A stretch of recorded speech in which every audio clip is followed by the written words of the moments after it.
All right, I'm not sure if I shared this website, clipsandfasteners.com. Fabulous.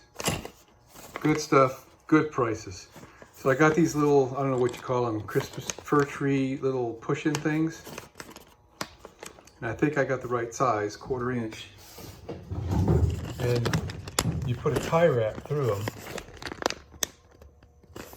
So these guys don't get wasted. If you have to dismantle what you've got, you just cut the tie wrap and put a new tie wrap in it. And that is gonna go here. And this cable is gonna be supported by these holes like it was original factory. And that'll get this thing up out of the way and leave me room to put other things that can lay in this trough.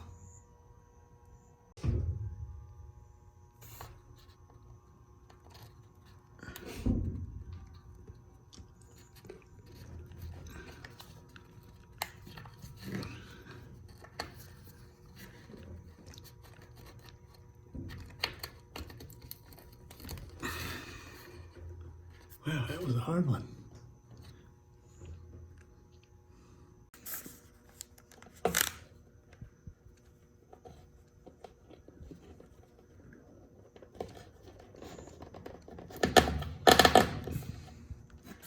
Just lovely, man. Absolutely lovely. It's like one every foot or so. How sweet is that, man? I gotta come back with my side cutters and take off the tails of these things, but man, this thing's been hanging for freaking 2 years waiting for me to do something with it, and I finally found what I needed at clipsandfasteners.com. Look at that, nice and secure. If I ever have to take it down, I cut the tie wrap and the little plastic guy is still in there for reuse. Absolutely wonderful. Can't wait to use more of them.